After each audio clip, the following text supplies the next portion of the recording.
Hello friends, welcome to magnet tutorial YouTube channel. ఈ వీడియోలో SSC GD and ఎంటీఎస్కి సంబంధించి కొన్ని మోస్ట్ ఇంపార్టెంట్ జీకే క్వశ్చన్స్ అయితే ఎక్స్ప్లెయిన్ చేశాను. సో ఎగ్జామ్ రాయడానికి వెళ్ళే వాళ్ళు ఒకసారి ఈ వీడియోని చూసి అయితే వెళ్ళండి. ఈ వీడియోలో ఉన్న ఇన్ఫర్మేషన్ అయితే మీకు కొంచెం హెల్ప్ అవుతుంది మీ ఎగ్జామ్ ప్రిపరేషన్ ఇంకా బూస్ట్ చేయడానికి. సో వీడియోను చివరి వరకు చూడండి. చూసే ప్రతి ఒక్కరు ప్లీజ్ ఒక్క చిన్న లైక్ చేసి, ఇంకెవరైనా సబ్స్క్రైబ్ చేయకుండా వీడియోని చూస్తున్నట్లయితే ప్లీజ్ సబ్స్క్రైబ్.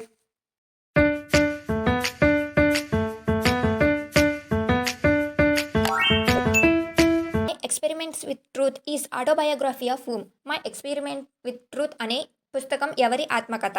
సో ఆన్సర్ వచ్చేసి మహాత్మా గాంధీ గారిది. మహాత్మా గాంధీ గారు ఈ పుస్తకాన్ని అయితే మై ఎక్స్పెరిమెంట్స్ విత్ ట్రూత్ అనే పుస్తకాన్ని తన జీవిత చరిత్రను ఆయనే రాసుకున్నారు. ఒకరి జీవిత చరిత్రను వాళ్ళే రాసుకుంటే దాన్ని ఆటోబయోగ్రఫీ అని అయితే పిలుస్తారనమాట. సో ఈ మై ఎక్స్పెరిమెంట్ విత్ ట్రూత్ అనే పుస్తకం అయితే మహాత్మా గాంధీ గారు రాసినటువంటి ఆత్మకథ. ఈ పుస్తకం యొక్క ఇంపార్టెన్స్ ఏంటో చూద్దాం. ఈ పుస్తకంలో ఆయన తన బాల్యం నుండి అంటే చిన్నప్పటి నుండి భారత స్వతంత్ర ఉద్యమం వరకు అంటే ఇండిపెండెన్స్ జరిగేంత వరకు జరిగినటువంటి అన్ని సంఘటనలు అయితే ఈ పుస్తకంలో క్లియర్గా అయితే ఎక్స్ప్లెయిన్ చేశారు, వివరించారు. ముఖ్యంగా ఏం చెప్తుంది అంటే ఈ పుస్తకంలో మనం తెలుసుకోవలసినవి ఏంటి అంటే సత్యం అంటే ట్రూత్, అహింస అంటే పీస్, నైతిక విలువలు అండ్ ఆత్మ నియంత్రణ అంటే సెల్ఫ్ కంట్రోల్ నేషన్ అండ్ సాదా సీదా జీవితం గురించి. అంటే నార్మల్గా అంటే గాంధీ గారి ఫొటోస్ ఎక్కడైనా చూస్తే చాలా అంటే చాలా నార్మల్గా కనిపిస్తారు కదా, ఒక పంచె కట్టుకొని. అంత సాదా సీదా జీవితం అటువంటి సిద్ధాంతాలన్నిటిని తన జీవిత ప్రయోగాల ద్వారా అయితే ఈయన కొన్ని ప్రయోగాలు చేసి దాని ద్వారా అయితే తన జీవిత చరిత్రను ఈ పుస్తకం ద్వారా వివరించారనమాట ఈ పుస్తకం గురించి. అండ్ ఇప్పుడు రిమైనింగ్ ఆప్షన్స్ గురించి ఒకసారి మాట్లాడదాం. అంటే రిమైనింగ్ ఇక్కడ వచ్చింది కాబట్టి చెప్తున్నాను. జవహర్లాల్ నెహ్రూ గారు ఈయనేంటో an autobiography and discovery of India, the discovery of India అనే పుస్తకాన్ని అయితే ఈయన రచించారు. And autobiography and the discovery of India అనే పుస్తకాలను అయితే ఈయన రచించారు. అండ్ సుభాష్ చంద్రబోస్ గారి దగ్గరికి వస్తే, సుభాష్ చంద్రబోస్ గారి గురించి మాట్లాడాలి అని అంటే ఈయన ప్రముఖ స్వతంత్ర సమరయోధుడు. ఈయన ఎటువంటి ఆటోబయోగ్రఫీ బుక్స్ అయితే రాయలేదు. అండ్ భగత్ సింగ్ గారు అయితే స్వతంత్రం గురించి విప్లవాత్మకమైనటువంటి వ్యాసాలు అండ్ రచనలు చేశారు. అంటే ఆర్టికల్స్ అనేవి అయితే కొన్ని రాశారు. క్వశ్చన్ చూడండి. Who was the political guru of Subhash Chandra Bose? Subhash Chandra Bose గారి రాజకీయ గురువు ఎవరు? రాజకీయ గురువు సుభాష్ చంద్రబోస్ గారికి ఎవరు? సో ఆన్సర్ వచ్చేసి సుభాష్ చంద్రబోస్ గారి రాజకీయ గురువు వచ్చేసి చిత్తరంజన్ దాస్ గారు. ఈయన సుభాష్ చంద్రబోస్ గారికి రాజకీయ గురువు. బోస్ గారి రాజకీయ జీవితాన్ని సుభాష్ చంద్రబోస్ గారు రాజకీయ జీవితాన్ని అయితే ప్రారంభించినటువంటి మొదటి దశలో ఈ చిత్తరంజన్ దాస్ గారు ఆయనకు మార్గదర్శకుడిగా ఉండి రాజకీయాల్లో ప్రవేశించడానికి ప్రోత్సహించారనమాట. ఈయన రాజకీయ గురువు. అండ్ సుభాష్ చంద్రబోస్ గారికి స్పిరిచువల్ గురువు కూడా ఉన్నారు. అంటే ఆధ్యాత్మిక గురువు ఎవరంటే స్వామి వివేకానంద. అది కూడా గుర్తుపెట్టుకోండి. ఆ క్వశ్చన్ కూడా అయితే ప్రీవియస్ ఇయర్లో ఎగ్జామ్స్లో రావడం అయితే జరిగింది. ఈయన పొలిటికల్ గురు చిత్తరంజన్ దాస్ గారు సుభాష్ చంద్రబోస్ గారికి. అండ్ స్పిరిచువల్ గురువు ఎవరు అంటే స్వామి వివేకానంద అనమాట. గుర్తుపెట్టుకోండి పాయింట్స్. అండ్ ఇక్కడ ఉన్నటువంటి ఆప్షన్స్ గురించి ఒకసారి మాట్లాడినట్లయితే ఈ ఆప్షన్స్ గురించి కూడా ఒకసారి అయితే చూద్దాం మనం. జి రనాడే గారు ఎవరు అంటే సామాజిక సంస్కర్త. ఈయన ఒక సామాజిక సంస్కర్త అనమాట. మహాత్మా గాంధీ మనకు తెలుసు. ఈయన ఒక మహాత్మా గాంధీ ఎవరు? జాతీయ నాయకుడు. కృష్ణ గోఖలే, ఈ గోపాలకృష్ణ గోఖలే గారేంటో మహాత్మా గాంధీ గారికి ఏంటో రాజకీయ గురువు. మహాత్మా గాంధీకి రాజకీయ గురువు. సో ఈ క్వశ్చన్స్ ఇట్లనైతే మీరు గుర్తుపెట్టుకోండి. అంటే ఒక క్వశ్చన్ గురించి మాట్లాడినప్పుడు వేరే ఆప్షన్స్ వేరే వ్యక్తుల గురించి వేరే వాటి యొక్క ఇంపార్టెన్స్, ఆ ఆప్షన్ వేరే ఇంపార్టెన్స్ గురించి అయితే మాట్లాడుతున్నాను కాబట్టి అవి కూడా అయితే ఎక్స్ప్లెయిన్ చేస్తున్నాను. సో ఈ క్వశ్చన్స్ అనేవి ఏంటంటే మీకు ఆల్రెడీ ఈ జీకే ఈ జనరల్ అవేర్నెస్ సెక్షన్కి సంబంధించి ప్రతి టాపిక్ గురించి క్లియర్గా ఎక్స్ప్లెయిన్ చేశాను. ఎన్ని క్వశ్చన్స్ చదివినా కానీ దీంట్లో ఇంకా చాలా టాపిక్స్ అనేవి అన్నీ పూర్తిగా కవర్ అవ్వలేదు కాబట్టి డైరెక్టర్గా ఏంటంటే పేపర్స్ ఒక్కో షిఫ్ట్లో జరిగినటువంటి కొన్ని పేపర్స్లో క్వశ్చన్స్ అన్నీ తీసుకుంటే ఆ పేపర్లో ఏంటి ఆల్ టాపిక్స్ ఉంటాయి కదా. ఆల్రెడీ ఏ ఇంపార్టెంట్ టాపిక్స్ అయినట్టన్నిటిని బేసిక్ నుండి నేనైతే కొన్ని ఎక్స్ప్లెయిన్ చేశాను. ఈ జీకే క్వశ్చన్స్ అన్నీ తీసుకుని ఎక్స్ప్లెయిన్ చేస్తుంటే అన్ని టాపిక్స్ కవర్ అవుతాయి. అండ్ వాటి ఇంపార్టెన్స్ గురించి కూడా. అంటే ఇప్పటి వరకు నేను చెప్పినట్లో రిపీట్ అవ్వని క్వశ్చన్స్, ఇప్పటి వరకు నేను చెప్పని క్వశ్చన్స్ అయితే వీటిలో ఎక్స్ప్లెయిన్ చేస్తున్నాను. సో కవర్ అవుద్ది అనమాట. ఇంగ్లీష్ అండ్ తెలుగులో కూడా అయితే మీకు ఎక్స్ప్లెయిన్ చేస్తున్నాను. ఇది లాస్ట్ ఇయర్ జరిగినటువంటి ఎగ్జామ్లో అయితే 20 ఫిబ్రవరి షిఫ్ట్ 2లో అయితే వచ్చింది. అండ్ షిఫ్ట్ 1కి జరిగినటువంటి క్వశ్చన్స్ అయితే నేను ఆల్రెడీ అన్నీ ఎక్స్ప్లెయిన్ చేసి వీడియో పెట్టాను. ఎవరైనా చూడకపోతే ఆ వీడియోస్ ఒకసారి చూడండి. అంటే రీసెంటెడ్గా వచ్చినటువంటి 2024లోనే కదా రీసెంట్గా జరిగింది ఎగ్జాము. దాంట్లో జరిగినటువంటి క్వశ్చన్స్ మోడల్ అయితే మీకు అర్థమవుతుంది అనమాట. సో ఆ వీడియో కూడా ఒకసారి చూడండి. ఇంకా కొంచెం మీకు అవగాహన అనేది వస్తుంది. When is the super over played in cricket? క్రికెట్లో సూపర్ ఓవర్ ఎప్పుడు ఆడతారు? క్రికెట్‌లో సూపర్ ఓవర్ అనేదాన్ని ఎప్పుడు ఆడతారు అన్నది క్వెషన్ అనమాట. సో, ఆన్సర్ చూస్తే మ్యాచ్ టై అయినప్పుడు. When a match is tied. Match అనేది టై అయినప్పుడు. అంటే 2 జట్లయితే ఆడతారు కదా! ఈ 2 జట్లలో ఇద్దరికి సమానంగా స్కోర్ అనేది చేసినప్పుడు, స్కోర్ అనేది ఇద్దరికి సమానంగా వచ్చినప్పుడు విజేతలను ప్రకటించడానికి ఒక సూపర్ ఓవర్ అనేదైతే పెడతారనమాట. ఆ ఓవర్‌లో ఏ టీమ్ అయితే ఎక్కువ పరుగులు లేకపోతే ఎక్కువ స్కోర్ మళ్ళీ ఆ ఒక్క ఓవర్‌లోనే ఎన్ని ఎక్కువ స్కోర్‌లు సంపాదిస్తే దాన్ని బేస్ చేసుకొని విన్నర్‌నైతే అనౌన్స్ చేస్తారు. ఇలాంటప్పుడైతే ఈ సూపర్ ఓవర్‌నైతే ఆడతారనమాట. ఇది ముఖ్యంగా టీ20 అండ్ వరల్డ్ కప్, టీ20 అండ్ ఓడీఐ మ్యాచ్‌లో అయితే ఎక్కువగా జరుగుతూ ఉంటుంది. టీ20 అండ్ ఓడీఐలో జరుగుతుంది. అంతేగాని వర్షం పడినప్పుడైతే మ్యాచ్‌లు నిలిపివేస్తారు గానీ సూపర్ ఓవర్ అనేదైతే పెట్టరు వర్షం పడినప్పుడు. సో, వీటికి సంబంధించి కూడా క్వెషన్స్ అనేవి వస్తా ఉంటాయి స్పోర్ట్స్ సెక్షన్‌లో. ఈ క్రికెట్ అంటే కొన్ని పదాలుంటాయి. ఈ పదాలని ఏ గేమ్‌లో యూజ్ చేస్తారు? ఎవరు విన్నర్ అయ్యారు? ఇలాంటి క్వెషన్స్ కూడా వస్తా ఉంటాయనమాట. అండ్ నెక్స్ట్ క్వెషన్ చూడండి. What is the national song of India? భారతదేశ జాతీయ గీతం. సో, ఆన్సర్ వచ్చేసి వందే మాతరం అనమాట. నేషనల్ యాంథమ్ అంటే జనగణమన. జనగణమన వచ్చేసి నేషనల్ యాంథమ్. ఇది నేషనల్ సాంగ్ వందే మాతరం. ఈ వందే మాతరం గురించి ఒకసారి చూస్తే వందే మాతరాన్ని భారతదేశ జాతీయ గీతంగా పిలుస్తారు. దీన్నైతే బంకిం చంద్ర చటర్జీ పేరు గుర్తుపెట్టుకోండి. ఈయన రచించిన వారు. ఈ గీతాన్ని రచించిన వారు బంకిం చంద్ర చటర్జీ. ఈ పాట యొక్క భావం ఏంటి అంటే మాతృభూమిని అంటే మన భారతదేశ భూమిని దేవతగా వర్ణిస్తూ జాతీయ ఐక్యతనైతే ప్రతిబింబిస్తుంది ఈ వందే మాతరం అనే గీతం అనమాట. సో, నెక్స్ట్ జనగణమన వచ్చేపాటికి ఏంటి నేషనల్ యాంథమ్. దీన్ని రవీంద్రనాథ్ ఠాగూర్ గారు అయితే రచించారనమాట. సారే జహాన్ సే అచ్చా. ఈ సారే జహాన్ అచ్చా అనే పాట ఏంటంటే దేశభక్తి గీతం మాత్రమే. దీనికి ఎటువంటి అధికారపరమైన కానీ రాజ్యాంగపరమైనటువంటి గుర్తింపుగా అయితే లేదు అనమాట. సో, హమారీ హిందుస్థాన్ అనేది కూడా ఒక దేశభక్తి గీతం కానీ అధికార హోదా అయితే కలిగైతే లేదు. అండ్ నెక్స్ట్ క్వశ్చన్ చూడండి. The battle of Plassey was 14 which year? Plassey యుద్ధం ఏ సంవత్సరంలో జరిగింది? సో, ఆన్సర్ వచ్చేసి 1757 1757 ఈ ఇయర్లో అయితే ప్లాసీ యుద్ధం అనేది అయితే జరిగిందనమాట. అసలు ఏంటి ఈ యుద్ధంలో దేనివల్ల ఈ యుద్ధం జరిగిందన్న గురించి ఒకసారి మాట్లాడితే ఈ ప్లాసీ యుద్ధం 1750 సంవత్సరంలో బ్రిటిష్ ఈస్ట్ ఇండియా కంపెనీ మరియు బ్రిటిష్ ఈస్ట్ అనేది ఒక కంపెనీ, బ్రిటిష్ ఈస్ట్ కంపెనీ మరియు వర్సెస్ బెంగాల్ నవాబ్ కంపెనీల మధ్య అయితే ఈ యుద్ధం అనేది అయితే జరిగిందనమాట. సో, బెంగాల్ నవాబ్ ఆయన పేరేంటి సిరాజ్ దౌలా మధ్య బ్రిటిష్ ఈస్ట్ ఇండియా కంపెనీ మరియు బెంగాల్ నవాబ్ సిరాజ్ దౌలా మధ్య ఈ యుద్ధం జరిగింది. ఈ యుద్ధంలో బ్రిటిష్ సేనకు వీళ్ళ తరపున ఎవరైతే నాయకత్వం వహించింది ఎవరంటే రాబర్ట్ క్లైవ్ అయితే ఈ యుద్ధంలో అయితే నాయకత్వం వహించారు.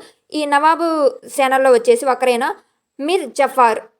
ఈ నవాబు వీళ్ళలో మీర్ జవాఫ్ అని ద్రోహం చేయడం వల్ల బ్రిటిష్ సులభంగా అయితే విజయం సాధించింది. వీళ్ళల్లో ఒకరు నమ్మక ద్రోహం వెన్నుపోటు పొడిచాడు అనమాట. సో, కొంతమంది వీళ్ళకి సంబంధించిన సైన్యంలో ఒకరు ద్రోహం చేయడం వల్ల ఈ యుద్ధంలో అయితే వీళ్ళు గెలిచారు. ప్రధాన కారణం అదిగా మాట్లాడతారు.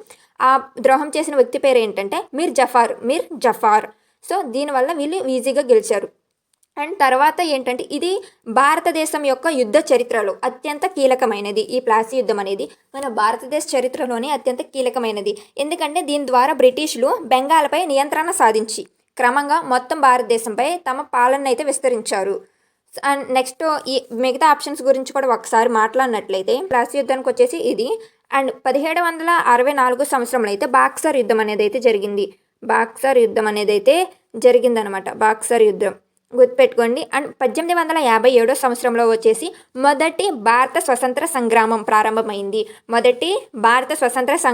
అయితే ఈ 1757 సంవత్సరంలో ప్రారంభమైంది. ఈ 1526 సంవత్సరంలో అయితే మొదటి పానిపాట్ అయితే జరిగిందనమాట. మొదటి పానిపాట్ యుద్ధం అయితే ఈ 1526 సంవత్సరంలో జరిగింది. అండ్ నెక్స్ట్ క్వశ్చన్ చూడండి. Where was the first session of the Indian national Congress held? అంటే అఖిల భారత జాతీయ కాంగ్రెస్ తొలి సమావేశం ఎక్కడ జరిగింది? సో, ఆన్సర్ వచ్చేసి బొంబాయిలో అయితే 1885వ సంవత్సరం బొంబాయిలో అయితే తొలిసారిగా ఈ కాంగ్రెస్ యొక్క సమావేశం జరిగింది. ఈ సమావేశానికి ఏఓ హ్యూమ్ అయితే ఈయనకి ప్రధాన పాత్ర అయితే పోషించారు. ఈ కాంగ్రెస్ స్థాపించిన వాళ్ళు కూడా ఏఓ హ్యూమ్ గారే. ఈయన ప్రధాన పాత్ర పోషించారు. దీనికి ఉమేష్ చంద్ర బెనర్జీ అయితే అధ్యక్షత వహించారు. ఉమేష్ చంద్ర బెనర్జీ అయితే అధ్యక్షత అయితే వహించారనమాట. ఈ సమావేశం ద్వారా భారతదేశంలో జాతీయ ఉద్యమానికి ఒక సవ్యమైనటువంటి రాజకీయ వేదిక అయితే ఏర్పడింది. కలకత్తా అనేది అంటే కాంగ్రెస్ గురించి మాట్లాడుకుంటే కలకత్తా అనేది మన మైండ్లోకి వస్తుంది అనమాట. ఈ కలకత్తా అనేది కాంగ్రెస్ పార్టీకి ముఖ్య కేంద్రం అయినప్పటికీ కూడా తొలి సమావేశం బొంబాయిలోనే జరిగిందనమాట.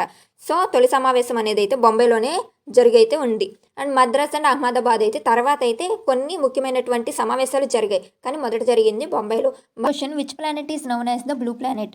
నీలి గ్రహంగా ఏ గ్రహాన్ని అయితే పిలుస్తారు అన్నది క్వశ్చన్. సో దీని ఆన్సర్ వచ్చేసి భూమి. అంటే 71% ఆఫ్ అంటే ఎర్త్ అట్మాస్ఫియర్లో భూ ఉపరితలం పైన 71% నీటితో కప్పబడి ఉండడం వల్ల దీన్ని అంతరిక్షం నుండి చూస్తే భూమి అనేది నీలం రంగులో అయితే కనిపిస్తుంది అనమాట. అందుకని దీన్ని నీలి గ్రహం అని కూడా పిలుస్తారు. అండ్ జూపిటర్ వచ్చేసి ఉన్నటువంటి అన్ని గ్రహాల్లో ఇది పెద్ద గ్రహం అనమాట. అండ్ నెక్స్ట్ క్వశ్చన్ చూడండి, which is the largest animal in the world? ప్రపంచంలో అతిపెద్ద జంతువు ఏది అంటే నీలి తిమింగలం. తిమింగలం అనేది ఏంటంటే 30 మీటర్లు పొడవుండి 30 మీటర్లు అయితే ఎత్తుండి 150 కిలో టన్నులు అయితే ఉంటుంది అనమాట బరువు. 150 కిలో టన్నుల బరువు అయితే ఉంటుంది.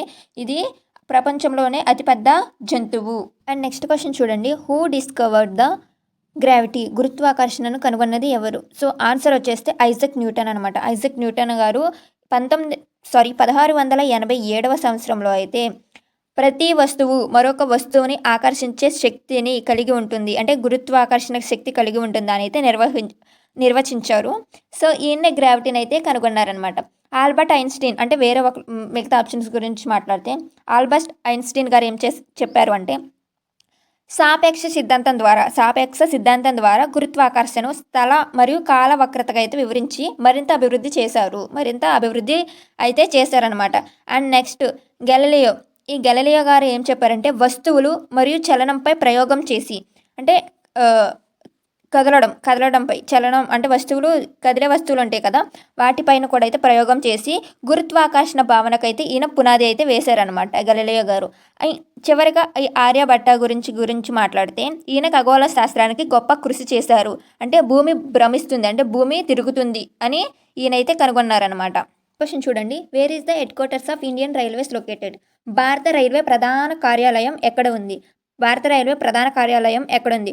సో ఆన్సర్ వచ్చేసి న్యూఢిల్లీ. ఈ న్యూఢిల్లీలో అయితే భారతదేశం యొక్క ప్రధాన రైల్వే కార్యాలయం అయితే న్యూఢిల్లీలో ఉంది. ఇక్కడ నుండి సో ఈ న్యూఢిల్లీ నుండి అయితే రైల్వేల నిర్వహణ, విధాన నిర్ణయాలు మరియు ప్రణాళికలు, పరిపాలన కార్యకలాపాలు అయితే జరుగుతాయి. రైల్వే మంత్రిత్వ శాఖ కూడా న్యూఢిల్లీలోనే పనిచేస్తుంది. సో ఇక్కడ రిమైనింగ్ ఆప్షన్స్ గురించి ఒకసారి మాట్లాడితే ముంబై అనేది ఏంటి, మన భారతదేశం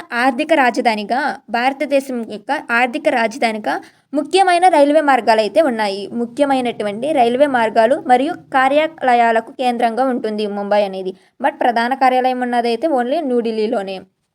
అండ్ చెన్నై గురించి మాట్లాడాలంటే ఈ చెన్నై ఏంటంటే దక్షిణ రైల్వేకి చెన్నై వచ్చేసి దక్షిణ భారతదేశ రైల్వేకి అయితే ప్రధాన పాత్ర, అంటే రైలు రవాణాలో కీలక పాత్ర అయితే ఇది పోషిస్తుంది. అండ్ కోల్కతా గురించి మాట్లాడితే చివరిగా ఈ కోల్కతా ఏంటంటే రైల్వే ప్రారంభమైనటువంటి నగరంగా, ఈ రైల్వే అనేది సిస్టమ్ అనేది ప్రారంభమైనటువంటి నగరంగా మరియు చారిత్రక ప్రాధాన్యత అయితే కలిగి ఉందన్నమాట.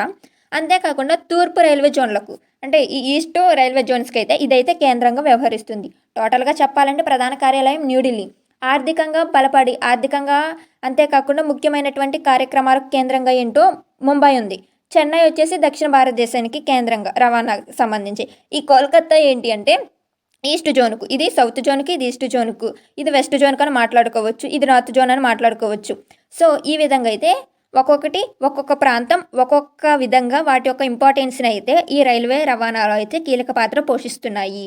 చూడండి, which city is known as the silicon valley of India? భారత్కు సిలికాన్ వ్యాలీగా ప్రసిద్ధి చెందినటువంటి నగరం ఏది? సో ఆన్సర్ వచ్చేసి బెంగళూరు. ఆప్షన్ బి బెంగళూరు అనేది సిలికాన్ వ్యాలీగా అయితే ప్రసిద్ధి చెందింది. సో ఏంటి ఈ సిలికాన్ వ్యాలీ అని పేరు రావడానికి గల కారణం ఏంటి అన్నది ఒకసారి మాట్లాడుకుంటే ఈ బెంగళూరులో అత్యధిక సంఖ్యలో ఐటీ కంపెనీలు, సాఫ్ట్వేర్ పార్కులు, స్టార్టప్లు మరియు టెక్నాలజీ సంస్థలు అయితే ఎక్కువగా ఉన్నాయన్నమాట.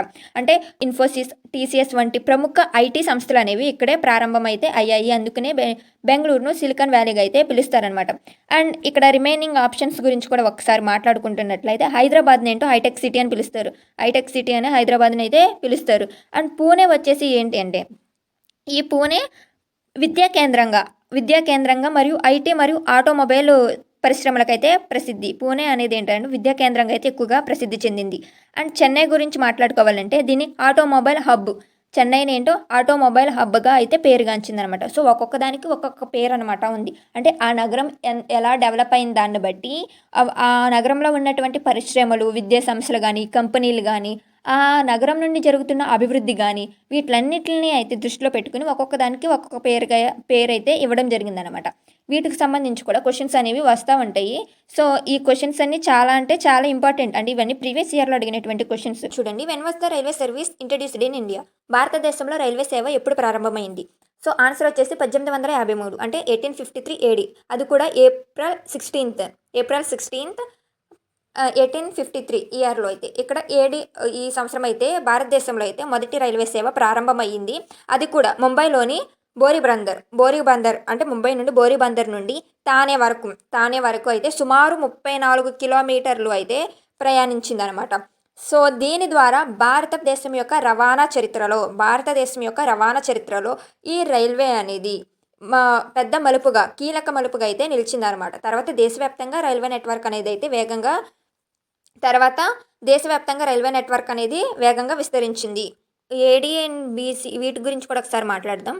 ఏడీ అంటే ఎన్నో డొమైన్, బీసీ అంటే బిఫోర్ క్రైస్ట్. అంటే జీసస్ క్రైస్ట్ పుట్టక ముందు ఒక కాలంగా, ఆయన పుట్టిన తర్వాత ఇంకో కాలంగా అయితే లెక్కించడం అయితే జరుగుతుందనమాట. సో, బిఫోర్ క్రైస్ట్‌ని తెలుగులో మాట్లాడుకోవాలంటే క్రీస్తు పూర్వం అని అయితే పిలుస్తారనమాట. క్రీస్తు పూర్వం. అండ్ ఎన్నో డొమైన్ అంటే క్రీస్తు శకం అనేది పిలుస్తారనమాట. సో, ఈయన పుట్టిన తర్వాత కాలాన్ని 2గా విభజించారు అన్నదైతే చరిత్ర అయితే మనకి చెబుతుందనమాట. దీన్ని బేస్ చేసుకుని బీసీ అండ్ ఏడీ అని పిలుస్తారు. సో, ఈ ఎన్నో డొమైన్ 1853లో అయితే మనకి ప్రారంభమైంది. అంతేకాకుండా మిగతా ఆప్షన్ గురించి అయితే ఒకసారి మనం చూద్దాం. మిగతా ఆప్షన్‌లో ఈ 1857 ఆప్షన్ బి. ఇదేంటిది? భారతదేశ తొలి స్వతంత్ర సంగ్రామానికి ప్రసిద్ధి అని ఇందాక మీకు క్వెషన్‌లో చెప్పాను.